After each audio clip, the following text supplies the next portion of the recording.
আমি শিহরিত হয়ে পুরো দমে ওনাতে মত্ত হয়ে থাকি। নিজেকে ধরে রাখার সাধ্যটা আজ আর হচ্ছে না। আমি ওনাকে আঁকড়ে ধরার সাথে সাথে উনি বেশ কয়েকটা চুমু খায় আমার গলায়। উনি আমাতে মত্ত থাকার মধ্য দিয়ে নিজের এক হাতে আমার ওড়নার পিন খুলে নিয়ে আমার গায়ে থেকে আস্তে করে ওড়নাটা খুলে ফেলে দেয় ফ্লোরে। আমি লজ্জায় নত হয়ে ওনাকে আঁকড়ে ধরে রাখি শক্ত করে। উনি আমার লজ্জা পাওয়া ফেসটা দেখে মুহূর্তেই ঠোঁট কামড়ে হেসে ওঠে। আস্তে করে আমার গালের সাথে নিজের গালটা স্পর্শ করে আলতোভাবে। আমার গালে ঠান্ডা ও স্যাঁতসেঁতে ভেজা টাইপ কিছু ছোঁয়া লাগতেই আমি আস্তে করে চোখটা খুলে নিজের ডান হাতে ওনার ছুঁয়ে দেয়া সেই গালটা স্পর্শ করি। চোখের সামনে হাতটা ধরতেই চোখে পড়লো ওনার দেয়া হলুদ। আমি এক পলক হলুদের দিকে তাকিয়ে ওনার দিকে তাকাতেই সাথে সাথে আবারও চমকে উঠি একইভাবে, কারণ আমি ওনার দিকে তাকানোর সাথে সাথে উনি ওনার ডান হাত আমার উন্মুক্ত পেটে এক গাদা হলুদ লেপ্টে দেয় আমায় আঁকড়ে ধরে। আমি দ্রুত পেটের দিকে তাকাতেই উনি সাথে সাথে আমার পেট কোমর সম্পূর্ণ জায়গায় হলুদ পুরোপুরিভাবে লেপ্টে দেয়। আমি ওনার দিকে করুণ দৃষ্টিতে তাকাতেই উনি সাথে সাথেই আমাকে ওনার পাঁজর পাজা কোলে নিয়ে বাথরুমের দিকে চলে যায়। উনি আমাকে নিয়ে বাথরুমে ঢুকতেই বাথরুমের চারপাশটা দেখে মুহূর্তেই চমকে উঠে ওনাকে বলে উঠি, আমার বাথরুম কে সাজিয়েছে এভাবে? আপনি সাজিয়েছেন?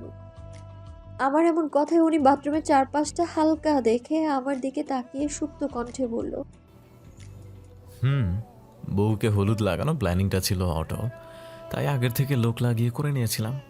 খানিকটা চিন্তিত সুরে বলে উঠি, কখন করলেন এগুলো? আমি তো বুঝতেই পারিনি। কেন বুঝিনি আমি? আর যদি কেউ দেখে নিত তাহলে কি হতো? আমার এমন কথায় তিক্ততা প্রকাশ পায় ওনার ফেসে।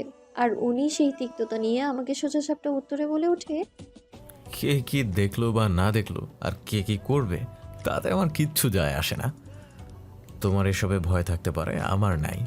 আর সবচেয়ে বড় কথা, তোমার জন্য আমার এত সব লুকোচুরি খেলতে হচ্ছে, নয়তো এসব নিয়ে কখনোই আমি পরোয়া করি না। আমি ওনার কথার মানে বুঝতে পেরে নরম সুরে বলে উঠি, আমি জানি আপনি করেন না, তারপরেও যদি ধরা পড়ে যায় তো? আমার এমন কথায় মুহূর্তে হতাশ হয়ে যায় উনি। নীরবে একটা দীর্ঘ নিঃশ্বাস ফেলে নিজেকে শান্ত করে স্বাভাবিক কণ্ঠে বলল, হুম, বাইরে তোমার মেহমানদের সদস্যদের চেয়ে আমার লোক বেশি আছে পাহারা দেওয়ার জন্য, তাও ছদ্মবেশে। সো তোমার ভয় পাওয়ার কিছু নাই। আমার লোকেরা আমাদের কাছে কাউকে পৌঁছাতে দেবে না যতক্ষণ না পর্যন্ত আমি যাচ্ছি, এমনকি তোমার পঞ্চ বান্ধবীরা পর্যন্ত না। ওনার এমন কথায় স্বস্তির নিঃশ্বাস ফেললাম আমি। যাক, আর যাই হোক, ধরা পড়ার ভয় তো নেই। উনি আছে আমার সাথে। আমি নির্ভয়ে থাকতে পারবো ওনার সাথে। নিজেকে ওনার সাথে সেফ মনে করতেই চমকে উঠে দ্রুত ওনার চোখের দিকে তাকাই আমি। ওনার পাগল করা চোখ দুটোতে ছিল উদাসীনতা, কিন্তু সেটা কিসের তা বুঝতে পারছিলাম না আমি। এটা কি আমার জন্য নাকি অন্য কিছুর জন্য? আচ্ছা, উনি কি এখনো তৃপ্তিকে চায় নাকি আমাকে ভালোবাসতে শুরু করেছে? আচ্ছা, উনি আমাকে ভালোবাসে এখানে এসেছে নাকি তৃপ্তিকে ভোলানোর চেষ্টা করতে এখানে এসেছে? নিজের এমন দ্বিধাহীন প্রশ্নের ভুক্তভোগী হয়ে ওনার চোখের দিকে তাকিয়ে থেকে কৌতূহলী হয়ে বলে উঠি, আপনি কি তৃপ্তিকে ভোলানোর জন্যই আমার কাছে এসেছেন নাকি আমাকে ভালোবাসতে চান? আমার কথায় উনি আমাকে কিছু না বলে আস্তে করে নিচে নামিয়ে দেয়, দেয়ালের সাথে আমাকে ঠেকায়, পরে নিজের দুহাত আমার দুপাশে দিয়ে আমায় আটকে দেখে আমার দিকে ঝুঁকে আমার চোখের নিজের দৃষ্টি স্থির করে বলে ওঠে, আমার ভালোবাসাটা কখনোই পৃথক ছিল না। কাল যা ছিল আজও তাই আছে, শুধু আমার সময়টাই অবাধ্য ছিল, যার ফলপ্রসূত আজ এত দ্বিধাহীনতা। ওনার এমন ঘুরপাক খাওয়া কথায় মুহূর্তে রাগ উঠে যায় আমার। উনি সব সময় আমাকে একটা ধাঁধায় আটকে রাখতে চায়, যেখান থেকে আমি সহজে বের হতে পারি না। আর এখনো উনি তাই করছে। আমি ওনাকে রাগান্বিত ফেজে বলে উঠি, আপনি সব সময় আমার সাথে ধাঁধামূলকভাবে কথা বলেন কেন? আপনার ঘুরপাক কথার মানে আমি বুঝি না, সেটা কি আপনি বুঝতে পারেন না? আমার কথায় উনি আমাকে আর কিছু বলতে না দিয়ে আমাকে ঘুরিয়ে নেয় নিজের সাথে। আমার পিঠের ওনার বুকের সাথে মিশিয়ে নিয়ে আমার কাঁধের উপর নিজের ঠোঁট বুলিয়ে সেখানটায় গাঢ়ভাবে হলুদ লেপ্টে দেয়। আমার পেট, পিঠ, গলা, ঘাড়, গাল, পা সম্পূর্ণ জায়গায় ওনার দেয়া হলুদের ছড়াছড়ি। আমাকে সম্পূর্ণভাবে হলুদে লেপ্টে দিয়ে নিজেও আমার সাথে একইভাবে লেপ্টে যায়। দুজনেই হলুদে মাখামাখি হয়ে যাই পুরোপুরিভাবে। পরে আমার কোমর জড়িয়ে ধরে রেখে ওনার বাম হাতে পানির ট্যাপটা ছেড়ে দেয়। একই ঝর্ণার নিচে দুজনেই ভিজতে থাকি একে অপরের সাথে লেপটে। উনি নিজের হাতে আমাকে হলুদ লাগিয়ে আবারও উনি নিজেই আমাকে সেই হলুদ থেকে ছাড়িয়ে নেয় গোসল করিয়ে দিয়ে। নিজের হাতে আমায় গোসল করিয়ে দিয়ে পাশ থেকে টাওয়ালটা দিয়ে আমার গায়ে জড়িয়ে দিতে দিতে বলে ওঠে, হুম, তোমাকে আমার নামের হলুদ এবং গোসল দুইটাই নিজের হাতে করিয়ে দিয়ে গেলাম। এখন ড্রেস চেঞ্জ করে একটা শাড়ি পরে নিচে যাও। নিচে স্টেজেও তোমাকে আমার নামে হলুদ লাগাবে সবাই। ওনার কথার পৃষ্ঠে প্রশ্ন করে বলে উঠি, আর আপনাকে কার নামের হলুদ লাগাবে সবাই? আমার কথায় উনি তীক্ষ্ণ দৃষ্টিতে তাকায় আমার দিকে। পরে নিজের এক হাতে নিজের চুলগুলো হালকা হাতে ছাড়তে ছাড়তে বলে ওঠে, সেটা আপাতত তোমার না ভাবলেও চলবে। তোমাকে যেটা করতে বলেছি সেটা করো এখন। ওনার এমন দায় সারাভাবে উত্তরে তেলে বেগুনে জ্বলে উঠি আমি। আমাকে উনি নিজের নামের হলুদ লাগিয়ে এখন যাবে সে অন্য নারীর নামে হলুদ লাগাতে, আর সেটা আমি মেনে নিব? কখনোই না। তাই আমি তেলে বেগুনে জ্বলে উঠে বলি, অবশ্যই আমার দেখা দরকার আছে। আমি যদি অন্যের নামে হলুদ লাগাতে না পারি তাহলে আপনিও অন্যের নামে হলুদ লাগাতে পারবেন না। আমি এটা মেনে নিব না। একটা ভ্রু উঁচু করে বলে ওঠে। তাই? কিন্তু কেন? ওনার এমন প্রশ্নে মুহূর্তেই চুপ করে যাই আমি। ওনাকে বলার মতো কিচ্ছু নেই আমার। ওনাকে কি করে বোঝাবো ওনার পাশে অন্য কোনো মেয়েকেই আমার পছন্দ নয়। নিজের কথাগুলো ওনাকে বোঝাতে না পেরে জিদ্দি সুরে বলে ডাকি, কেন কোনো কারণে? আমি বললাম আপনি লাগাবেন না, ব্যাস। আমার কথায় উনি এক পলক আমার দিকে তাকিয়ে থেকে বলে ওঠে, হুম, চেঞ্জ করে বাইরে যাও, সবাই অপেক্ষা করছে তোমার। কথাগুলো বলেই বাথরুমের দরজা খুলে বাইরে যেতে নিবে। আমি পেছন থেকে উচ্চ স্বরে ওনাকে উদ্দেশ্য করে বলে উঠি, ভালোবাসেন আমায়? আমার এমন প্রশ্নে হঠাৎই থেমে যায় উনি। আমার দিকে না ঘুরে বাথরুমের দরজা ধরে দাঁড়িয়ে থেকে বলে ওঠে, যদি বলি হ্যাঁ, তাহলে কি ফিরে আসবে আমার কাছে? পাল্টা প্রশ্ন করে বলে উঠি, তাহলে তৃপ্তি? নামে কি আসে যায়? আমার মানুষটা প্রয়োজন। আমার তুমি নামক মানুষটাই চাই। কথাগুলো বলেই উনি চলে যায়। উনি নিজের আপন গন্তব্যে চলে যায়, যেখান থেকে এসেছিল সেইভাবেই চলে যায় পলকহীনভাবে। আমি কিছুক্ষণ দাঁড়িয়ে থাকি স্তব্ধ হয়ে। ওনার সব কথাগুলো ছিল কিছু ইশারামূলক, যেটা আমার বোঝার সাধ্যের বাইরে ছিল। মেহেদি স্টেজে বসে আছি আমি। চারপাশে বন্ধুমহল থেকে শুরু করে মেহমান মহল পর্যন্ত ভরপুর হয়ে আছে আমার চারপাশ। কাল দুইবার নিজের হলুদ পর্বটা চুকিয়ে আজ মেহেদি স্টেজে বসেছি আমি মেহেদি লাগাতে। মেহেদি, হলুদ, সঙ্গীত অনুষ্ঠান 3 দিনে রাখা হয়েছে, কারণ রুদ্রের পরিবার চায় 3টা আলাদাভাবে হোক আর জাঁকজমকপূর্ণভাবে হোক। তাদের কথা অনুযায়ী সাজানো হয়েছে সবকিছু, সেই সাথে বিয়েবাড়ির ডেকোরেশনও। আর আমি কার রঙে সেজেছি তা সঠিক বলতে পারবো না, তবে খুব সম্ভবত রিদ খানই দেখা যাবে আজকের এই সাজটা বলেছেন। কারণ কালকের মতো আজকেও আমায় সিম্পল ভাবে সাজানো হয়েছে বাঙালি স্টাইলে। একটা সবুজ শাড়ি পরানো হয়েছে আমায়। আজ সবুজ গহনা আছে সাথে। আমার 2 হাত ভরপুর মেহেদিতে।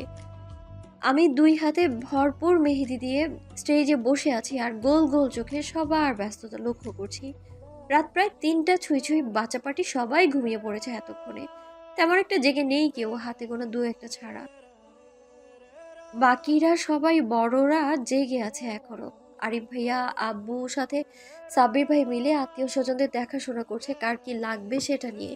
আর ভাবি কিছুক্ষণ পর পর এসে ভাইয়াকে দেখাশোনা করছে, সাথে ওদের সবাইকে খাবার দিয়ে যাচ্ছে। আর বাকি রইল আমার আম্মু। আম্মুর কথা আর কি বলবো। আমার আম্মু হলো এই বিয়ে বাড়িতে মহা ব্যস্ত মানুষ। উনি সবাইকে নিজেদের কাজ বুঝিয়ে দিচ্ছে আর বক বক করেই যাচ্ছে, এটা ঠিক হচ্ছে না, ওটা ঠিক হচ্ছে না। ওনার মেয়ের বিয়েতে সবাই ঝামেলা করতে যাচ্ছে, কেউ মন দিয়ে কাজ করছে না, ইত্যাদি আরো কত কিছু। আম্মুর এত সব বকবকানির মধ্যে আব্বু বেচারা একটা কথাই বলে থাকে, হবে তো আরিফের আম্মু, এত চিন্তা করো না। আব্বুর এমন উক্তিতে আম্মু যেন আরো তেলে বেগুনে জ্বলে ওঠে। আম্মুর একটাই কথা, ওনার মেয়ের বিয়েতে কি একা আম্মুর সব দায়িত্ব? আব্বুর কি কোনো দায়িত্ব নেই? আব্বুর নম্রতার জন্য সবাই কাজে এত এত ভুল করছে, আর এখন কি ভুল করার সময়? আর সব সময় কি এত নরম হয়ে চলতে হবে আব্বুর? কিছু সময় তো কঠোর হলেও পারে, তাই না?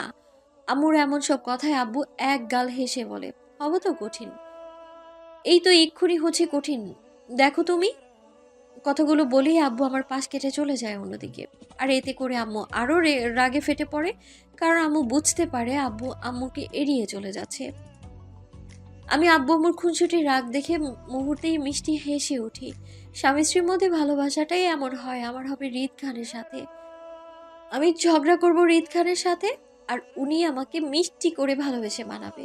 আমাদের মধ্যেও ভরপুর ভালোবাসা থাকবে। কথাগুলো ভেবেই মুহূর্তে আমি লাজুক হাসি। ওনাকে নিয়ে ভাবতে ভালো লাগছে আজকাল আমার। নিজের এমন চিন্তা ভাবনার মাঝে তাৎক্ষণিক চমকে উঠি আমি নিজেকে নিয়ে। কারণ আর একদিন পর আমার বিয়ে রুদ্রের সাথে, আর আমি হৃদ খানকে নিয়ে সুন্দর একটা সাজানো সংসার স্বপ্ন দেখছি। কিন্তু কেন? আমার মন কি তাহলে হৃদ খানকে স্বামী হিসেবে মেনে নিয়েছে? আমি তো হৃদ খানের বিয়ে করাবো। তাহলে আমি কোন আশায় রুদ্রের নামের মেহেদি নিজের হাতে লাগাচ্ছি? এটা আমি কেন করছি? বিয়েটা কোনো ছেলে খেলা নয়। আমার যেভাবেই হোক হৃদ খানের সাথে বিয়ে হয়ে থাকুক না কেন, বিয়েটা তো হয়েছে ওনার সাথেই, তাই না? আমি তো ওনার বিয়ে করাবো। আমি কথাগুলো ভেবে সাথে সাথে নিজের হাতের দিকে গাঢ় দৃষ্টি ফেলে নিজেই নিজের বলি, না, আমি রুদ্রের নামের মেহেদি রাখবো না। আমার হাতে রাখবো না, এক্ষুনি ধুয়ে ফেলবো এইসব মেহেদি। কথাগুলো বলে কাউকে কিছু না বলে উঠে দাঁড়িয়ে মেহেদি দু হাতে নিয়ে হনহনিয়ে হেঁটে চলে আসে নিজের রুমের দিকে। উদ্দেশ্য রুদ্রের নামের সব মেহেদি ধুয়ে ফেলবো নিজের হাত থেকে। আমাকে স্টেজ থেকে নামতে দেখে সাথে কাউকে কিছু না বলে রুমের দিকে যেতে দেখে পেছন থেকে শিলা ডাকতে ডাকতে কোথায় যাচ্ছি সেটা জানার জন্য ডাকছে আমায়। আমি শিলাকে কোনোরূপ কোনো উত্তর না দেওয়ার, শিলাও আমার পেছন পেছন আসতে থাকে ডাকতে ডাকতে। আমি রুমে ঢুকেই সোজা নিজের বাথরুমে চলে যাই মেহেদি ধুয়ে ফেলার জন্যে। বাথরুমে ঢুকে ঠাস করে বাথরুমের দরজাটা বন্ধ করে দেয় শিলার মুখের উপর। আমার এমন হঠাৎ অর্থহীন আচরণে চমকিত হয় শিলা, তাই হতাশজনক দৃষ্টিতে তাকিয়ে থাকে বাথরুমের বন্ধ দরজার দিকে। আর আমি বাথরুমের পানির ট্যাপ ছেড়ে দিয়ে নিজের হাত দুটো ধোয়ার জন্য উপরে তুলে ধরি চোখের সামনে। এক পলক সম্পূর্ণ মেহেদির দিকে তাকিয়ে থেকে ধুতে যাব তার আগেই চোখে পড়ল বিশেষ একটা লেখা। লেখাটি চোখে পড়তেই চোখের সামনে তুলে ধরে ভালো করে দেখতে থাকি। লেখাটির উপর গাঢ় দৃষ্টিতে তাকাতেই হকচকিয়ে গেলাম আমি, কারণ আজ আমি রুদ্রের নামে নয় বরং হৃদের নামে মেহেদি পড়েছি হাতে। আমার দুই হাতের মেহেদির ভিতর খুব সুন্দর করে হৃদ খানের নামটা লেখা। আর এটা হয়তো উনি নিজেই মেয়েদের দিয়ে লিখিয়েছেন। এক চিলতে প্রশান্তির হাসি ফুটে ওঠে আমার ঠোঁটে। আমি মুহূর্তেই তৃপ্তির হাসি হেসে কিছু একটা চিন্তা করে বের হয়ে যাই রুম থেকে, মেহেদিটা আর না ধুয়ে। আমি বাথরুম থেকে বের হতেই মুহূর্তেই কপাল কুঁচকে এলো চোখের সামনে পঞ্চ বান্ধবীকে দেখে। পরপর পঞ্চ বান্ধবীর গাঢ় দৃষ্টি আমার উপর দেখে আমি কপাল কুঁচকে প্রশ্ন করে বলি, কি সমস্যা তোদের? এভাবে তাকিয়ে আছিস কেন তোরা? আমার ঘাড়ে কি নতুন কোনো মাথা গজিয়েছে নাকি? হ্যাঁ? আমাকে তেড়া প্রশ্ন করতে দেখে মুহূর্তে বোকা বনে গেল শিলা। অকারণেই আমার উম, এমন টাইপ কথার মানে বুঝতে না পেরে পাল্টা প্রশ্ন করে বলল, আমাদের সমস্যা হতে যাবে কেন? সমস্যা তো তোর। তুই কাউকে কিছু না বলে হুট করে রুমে চলে আসলি। তারপর আমি পিছন থেকে এতবার ডাকলাম, একবার শোনার প্রয়োজন বোধ করলি না? শিলার মুখের দিকে এক পলক তাকিয়ে আমি আস্তে করে ড্রেসিং টেবিলের সামনে গিয়ে বসতে বসতে বলে উঠি, ও না, প্রয়োজন মনে করিনি, তাই উত্তর দিইনি তোকে। এখন বল কেন ডেকেছিস? আর তোরা সবাই একসাথে আমার রুমে হঠাৎ হামলে পড়ার কারণটা কি সেটা বলতো। আমার ঝাঁজপূর্ণ কথায় মুহূর্তে চুপ করে যায় শিলা। এরপর আমাকে আর কি বলবে সেটা না ভেবে না পেয়ে বোকার মতো তাকিয়ে থাকে। আমার হঠাৎ বিগড়ে যাওয়া মেজাজটা বুঝতে পেরে রূপা এগিয়ে আসে আমার দিকে। চোখের ইশারায় সবাইকে চুপ করতে বলে পেছন থেকে নিজের দু হাত রাখে আমার কাঁধে। পরে আয়নায় আমার মুখের দিকে তাকিয়ে নরম সুরে বলে ওঠে, কি হয়েছে তোর? কোনো সমস্যা হয়েছে কি তোর? আমাদের না বললে বুঝবো কিভাবে তোর কি হয়েছে? সব কিছু না বলিস, অন্তত রাগের কারণটা বল। এমন করছিস কেন সেটা? রূপার নরম সুরের কথাগুলোর সাথে সাথে আমি নিজের হাতে কানের দুলগুলো খুলতে খুলতে স্বাভাবিক ভঙ্গিতে শক্ত কণ্ঠে বলে উঠি, আমার আসিফকে চাই, তাও আজকে রাতের মধ্যেই, যে কোনো মূল্যে তোরা আসিফকে এনে দেওয়ার ব্যবস্থা কর।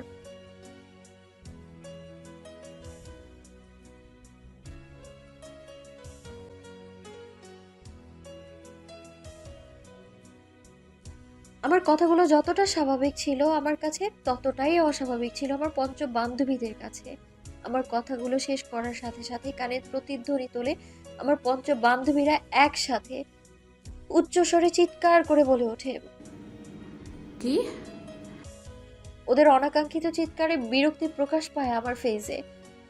আমি বিরক্তি নিয়ে তাকাই আয়নার দিকে, সবার দিকে। তখন আমার পঞ্চবান্ধবীদের আশ্চর্য হওয়ার ধাপটা ছিল সর্বোচ্চ।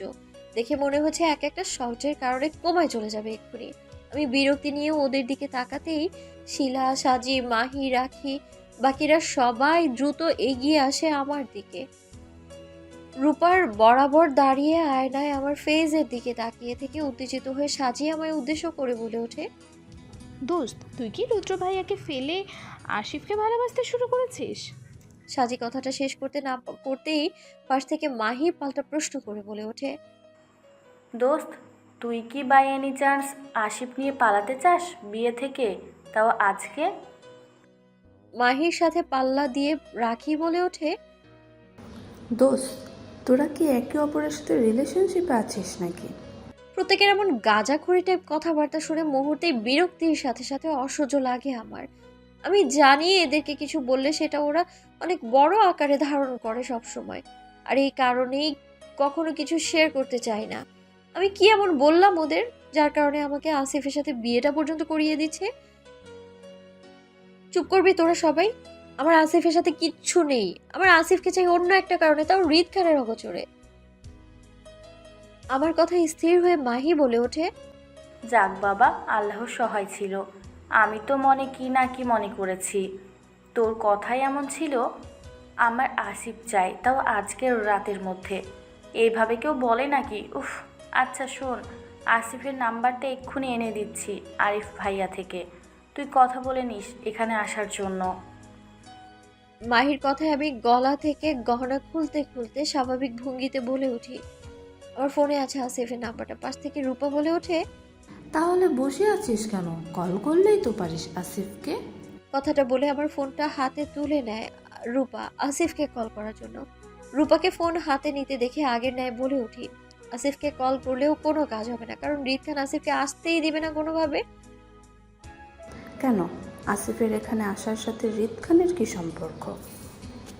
রাখির কথায় আমি উঠে দাঁড়িয়ে নিজে বিছানার উপর পা ঝুলিয়ে বসতে বসতে বলে উঠি, কারণটা খুবই সিম্পল। আমি হৃদ খানকে ভালোবাসি, তাই হৃদ খান আমার কাছে আসিফকে আসতে দিতে চায় না।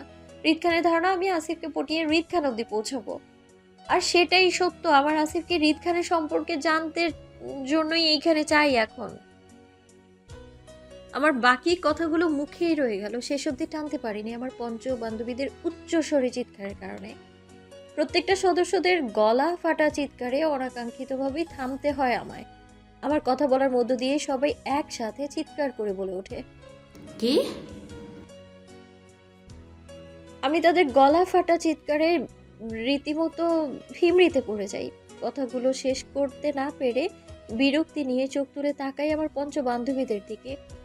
আমার মধ্যে বিরক্তি প্রকাশ পেলেও তাদের মধ্যে ছিল রাশি রাশি পূর্ণ শকড। আমার কথায় তাদের শকড হওয়ার ধাপটা এতটাই ছিল যে এক একজনের চোখটা কোটর থেকে বের হওয়ার উপক্রম তাদের। আমার দিকে চোখ বড় বড় করে তাকিয়েছিল এক একজন। আমি ওদের এমন ভঙ্গি মানে বুঝতে পেরেও না বোঝার ভান ধরে বিশাল প্রশ্নবোধক চিহ্ন ঝুলিয়ে রেখে ফেজে ওদের দিকে তাকিয়ে থেকে প্রশ্নসিক্ত কণ্ঠে বলে উঠি, কি সমস্যা তোদের? সায়ের মতো চেঁচাচ্ছিস কেন? কি হয়েছে? আমার বেহুলাটাই কথা শুনে এবার মেজাজ খারাপ হয় সবার। পঞ্চ ইন্দ্রিয় বান্ধবীদের রাগটা বর্ষণ আকারে ঝরে আমার উপর। আমার কথার সূত্রে নিজেদের রাগ ঝাড়তে থাকে একে একে। প্রথমটার শুরুটা বুঝদার কন্যা রূপা শুরু করলেও দ্বিতীয় বাক্যটা শেষ করে আমাদের ভাবুক কন্যা শিলা। রূপার প্রথম উক্তি ছিল বড্ড গাঢ়মূলক চরিত্রে আমাকে উদ্দেশ্য করে বলল, তোর কি আমাদের গাঁজাখোর মনে হয় মায়া? একটার পর একটা মন গড়া ইতিহাস শুনিয়ে যাচ্ছিস আমাদের, আর তোর সেই কথা অনুযায়ী রিয়াকশন দিলে হব বলদা শারপাটি। তোর কি মনে হয় না আমাদের সাথে স্পষ্ট ভাষায় কথাগুলো বুঝিয়ে বলা দরকার? রূপার কথা পরিপক্ক করে ভাবুক কন্যা শিলা রাগী রাগী ভাব নিয়ে বলে ওঠে, হুম, সেটাই। একবার বলছিস তোর আসিফকে চাই, তো অন্যবার বলছিস রিদ খানকে ভালোবাসিস। আমাদের তুই পাগল বানাচ্ছিস কেন? শিলার কথার সাথে পাল্লা দিয়ে আমাদের রাগী কন্যা মাহি দুকদম এগিয়ে শিলার বরাবর হয়ে আমাকে নিজের রাগে শরণাপন্ন করে ক্ষিপ্ত কণ্ঠে বলল, দেখ মায়া, আজ বাদে কাল তোর বিয়ে রুদ্র ভাইয়ার সাথে, আর এখন তুই আমাদের রাম কাহিনী শোনাচ্ছিস আর সেটা বিশ্বাস করতেও বলছিস? তুই কি বুঝতে পারছিস তুই কি বলছিস আমাদের এই মুহূর্তে? পরপর 3 জনের রাগের শিকার হয়ে আমি স্বাভাবিক ভঙ্গিতে তাকিয়ে থাকি ওদের দিকে। এমন একটা ভাব যেন এখানে তেমন কিছুই হয়নি বা আমি কিছুই বুঝতে পারছি না কি হচ্ছে। আমার এই অবুঝপূর্ণতা দেখে মুহূর্তেই তাদের রাগটা আরো দ্বিগুণ হচ্ছে, আর এতে করে আমার কোনো রকম কোনো ভাবান্তর নেই। যার রাগ সে সামলাবে, এতে আমার কি? আমি তো কারোর আগে ঠেকা নিয়ে রাখিনি, তাই না? আর ব্যক্তি মানেই তার মধ্যে কিছু না কিছু রাগ থাকতেই পারে, আর অন্যের রাগ দেখে নিজেও রেগে গিয়ে পরিস্থিতি নিজের হাতের বাইরে ফেলে দেওয়ার মতো মেয়ে তো আমি নই। তাই ওদের কথার ইতি টানতে নিজের কথায় অটল থেকে ডোন্ট কেয়ার ভাব নিয়ে স্বাভাবিক ভঙ্গিতেই বলি, তোদের কি কমেন্ট করা শেষ, নাকি আরো কিছু বলা বাকি আছে তোদের? যদি থেকে থাকে তো দ্রুত শেষ কর, কারণ এরপর আমি যা বলবো সেটাও তোদের শুনতে হবে, আর সেই অনুযায়ী কাজ করতে হবে তোদের। আমার সব কথার শেষ কথা একটাই, রিদ খানকে আমার চাই চাই। সেটা কিভাবে তা আমি জানি না, কিন্তু আমার ওনাকে চাই, নয়তো আমি কি করবো আমি নিজেও জানি না। আমার কথার ধাঁচে নরম হয়ে আসে আমার পঞ্চ বান্ধবীরা সবাই। আমার সাথে আর কোনো রূপ তর্ক বিতর্ক না করে হাঁটি হাঁটি পাক করে এগিয়ে এসে আমার পাশে দল বেঁধে বসে সবাই। আমাকে সান্ত্বনা দিয়ে আস্তে সুরে বলে ওঠে মাহি, আমরা যে করেই হোক আজ রাতের মধ্যে আসিফকে নিয়ে আসবো তোর কাছে, চিন্তা করিস না তুই। আর তুই তো রিদ খানকে পছন্দ করতি না, তাহলে হুট করে ভালোবাসতে গেলি কখন? মাহির কথায় ঘাড় ঘুরিয়ে এক পলক দেখি মাহিকে, পরে নীরবে একটা দীর্ঘশ্বাস ফেলে সামনের দিকে তাকিয়ে থেকে বিনীত সুরে বলে উঠি, জানি না কিছুই, তবে এখন মনে হচ্ছে উনি উনি ছাড়া আমার এক মুহূর্তও চলবে না। কাল কি হবে আমি জানি না, রুদ্রকে কি উত্তর দেব তাও আমি জানি না। আমি শুধু জানি রিদ খানকে আমার চাই চাই। কথাগুলো বলে আস্তে করে নিজের মাথাটা রাখি মাহির কাঁধের উপর, নিজের অস্থিরতার শিকার হয়ে নীরবে চোখ দুটো বন্ধ করে নিয়ে আপন মনে। রাত প্রায় 4টা ছুঁই ছুঁই। এই মুহূর্তে আমার সামনে উপস্থিত দাঁড়িয়ে আছে স্বয়ং আসিফ। আমি বেশ স্বাভাবিক ভঙ্গিতেই দাঁড়িয়ে থাকলেও আসিফ বেশ কাঁচুমাচু করছে আমার সামনে দাঁড়িয়ে থাকতে। হয়তো আমাকে এইভাবে সম্মুখীন হতে হবে তার, এটা কখনোই ভাবেনি সে। তাই আমার সামনে দাঁড়িয়ে থাকতে খানিকটা ইতস্তত বোধ করছে। আসিফকে এক প্রকার ফাঁসিয়ে আনা হয়েছে এখানে আমার পঞ্চ বান্ধবী দ্বারা। কি বলে এখানে এনেছে তা বলতে পারবো না, কিন্তু ওরা শুধু আমাকে এতটা বলল যে কাজ হয়ে গেছে, আসিফ নাকি কিছুক্ষণের মধ্যেই আমার সামনে উপস্থিত হয়ে যাবে। আমি প্রশ্ন করতে ওরা কিছুই বলেনি যে আসিফকে কি বলে রাজি করিয়েছে এখানে আসতে। আমি আসিফকে নিয়ে এই মুহূর্তে আমাদের ছাদের উপর দাঁড়িয়ে আছি একপাশে। প্রায় সকাল হয়ে এলো বলে বাড়িতে আগত সকল মেহমানদের মধ্যে হাতে গোনা কয়েকজন ছাড়া বাকিরা সবাই যার যার মতো করে নিজের ঘুম পূর্ণ করায় ব্যস্ত। মেহেদি অনুষ্ঠানের পর্বটা আরো 1 ঘন্টা আগেই চুকানো শেষ হয়ে গেছে, আর আমি ওপর থেকে চারপাশটা এক পলক ভালো করে পর্যবেক্ষণ করে নিয়ে তাকাই আসিফের দিকে। আসিফকে কাচুমাচু করতে দেখে কোনো রকম ভনিতা ছাড়া স্পষ্ট ভাষায় বলে উঠি, ভাই আপনাকে আমার পঞ্চবান্ধবীরা কি বলে এনেছে আমি তা জানি না, তবে আপনাকে আমার এই মুহূর্তে বড্ড প্রয়োজন, তাই ওদের এত সব কিছু করা। প্রয়োজনটা আমার ছিল, তাই ওরা এত সব কিছু করেছে আপনার সাথে। আমি ওদের হয়ে সরি বলে নিচ্ছি আপনাকে। কথাগুলো বলেই কিছুক্ষণ চুপ হয়ে যায়। খানিকটা চুপ থেকে আবারও বলে উঠি, আমি ঘুরিয়ে পেঁচিয়ে কথা বলে অযথা সময় নষ্ট না করে মূল কথায় আসি। আসলে আপনাকে এখানে আনার একমাত্র কারণ হচ্ছে আপনার ভাই, মানে রিদ খানের জন্য। আপনার ভাইকে নিয়ে কিছু প্রশ্ন করব আপনাকে। আশা করি আপনি আমাকে আমার প্রশ্নের উত্তরগুলো পেতে সাহায্য করবেন। আপনি আমার অসহায়ত্বটা বুঝবেন। আপনি তো নিজেই সাক্ষী আমার আর আপনার ভাইয়ের বিয়ে, তাই না? আপনি এটা তো জানেন যে কাল বাদে পরশু আমরা দুজনেই অন্য দুজনের সাথে বিয়ে করতে চলেছি। আমি রুদ্রের সাথে, আর আপনার ভাই ওনার মামাতো বোন নিধি নামের মেয়েটার সাথে। যেখানে আমাদের ডিভোর্সই হয়নি সেখানে দ্বিতীয় বিয়ের তো কোনো প্রশ্নই ওঠে না। আমি আমার বিয়েটাকে একটা সুযোগ দিতে চাই মন থেকে। আর তার জন্যই আমার হৃদ খান সম্পর্কিত বিস্তারিত সব কিছু জানা প্রয়োজন, যেমন অতীত, বর্তমান, ভবিষ্যৎ, সবটা। ওনার বর্তমান সম্পর্কে আমার সবটাই জানা, আর আপনি আমায় সাহায্য করলে আমি ওনার ভবিষ্যৎ হব। বাকি রইল ওনার অতীতটা, সেটা আমার অর্ধেক জানা, বাকিটা আপনি বলবেন আমায়। কারণ আমার জানা মতে আপনি খুব বেশি সময় ধরেই আছেন ওনার পাশে, তাও খুব ঘনিষ্ঠ সম্পর্ক যুক্ত হয়ে। আপনার চোখে দেখাই ওনার অতীতটা, এখন আপনি আমাকে বলবেন ওনার বাকি অতীতটা কি, মানে তৃপ্তি, বর্ষাকে ওরা কোথায় আছে এখন, সেদিন আগুনে কি হয়েছিল, ওদের শেষ পরিণতি, আমি সবটা জানতে চাই। আর আপনি আপনি আমাকে সেই সবটা বলবেন নির্দ্বিধায়। এখন কি হয়েছিল সেই রাতে ওদের সাথে? আমার এমন কথায় মুহূর্তেই থমকে যায় আসিফ। আমার মুখে এমন কিছু শোনার জন্য হয়তো প্রস্তুত ছিল না। আমার চমকের ধাপটা ছিল দ্বিগুণ। আমার দিকে ভীতু দৃষ্টিতে তাকিয়েছিল বেশ কিছুক্ষণ চুপ থেকে। আমার কোনো কথাই কোনো রকম প্রতিক্রিয়া না জানিয়ে চুপ করে যেতে নেয় সেখান থেকে। কিন্তু আমার ইচ্ছেটা ছিল প্রবল, তাই আবারও আটকা পড়তে হয় আমার হাতে আসিফকে। আমি আসিফকে জায়গা থেকে নড়তে না দিয়ে খানিকটা নরম সুরে কাতর হয়ে বলে উঠি, আমি আপনার কাছে সাহায্য চাইছি ভাইয়া, প্লিজ আমার বোন হিসেবে এতটা সাহায্য করুন। আমাকে যদি আজ ফিরিয়ে দেন তো আমার সাথে সাথে তিনটা জীবন নষ্ট হয়ে যাবে, যেটা আমি বা আপনি কেউ চাই না। আমি খুব অসহায় হয়ে উঠেছি, প্লিজ আমার অসহায়ত্বটা বোঝার চেষ্টা করুন। প্লিজ আমাকে বলুন না সেদিন কি হয়েছিল ওদের সাথে, আমার জানাটা খুব বেশি প্রয়োজন। আমার এমন কথায় আসিফ আমার দিকে তাকিয়ে থেকে কোনো রকম ভনিতা ছাড়াই বলে ওঠে, আজ আপনি অসহায় হয়ে পড়ে আছেন ভাবি, কিন্তু হৃদ খান বিগত 2 বছর ধরে আপনার জন্য অসহায় হয়ে পড়ে আছে। আপনার অসহায়ত্বটা দুদিনের, কিন্তু হৃদ খান যবে থেকে আপনার সাথে দেখা হয়েছে তখন থেকে তার অসহায়ত্বটা শুরু হয়ে গেছে ভাবি। আপনার অসহায়ত্বটা তো সীমিত, কিন্তু হৃদ খানের অসহায়ত্ব অসীম করে তুলেছেন আপনি দিন দিন। তার কী জবাব দিবেন আপনি? আসিফের ক্ষিপ্ত সুরের কথায় মুহূর্তে কপাল কুঁচকে এলো আমার। আমি হৃদ খানের অসহায়ত্ব হলাম কবে থেকে? আর সবচেয়ে বড় কথা হচ্ছে হৃদ খানের সাথে আমার পরিচয়টা আসিফ ভাইয়া বিয়ের সময়।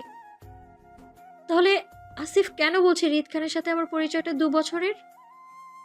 তাহলে এখানে আরো কিছু কিন্তু আছে?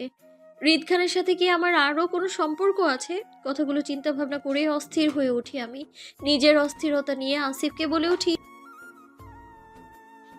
আপনি মানেটাই তো বুঝতে চাননি কখনো ভাবি, না কখনো দেখতে চেয়েছেন পাশের মানুষগুলোকে। আপনার চারপাশে সব সময় ছায়ার মতন কেউ না কেউ দিয়ে রাখতো হৃদ ভাই, আপনার সেফটির জন্য, যাতে আপনার কিছু না হয়। আপনাকে নিয়ে ভাইয়ের মনে একটা ভয়ের সৃষ্টি হয়েছে, সেটা আজ থেকে নয়, সেটা আরও 3 বছর আগ থেকেই। আপনাকে ভাই 3 বছর ধরে আগলে রেখেছেন।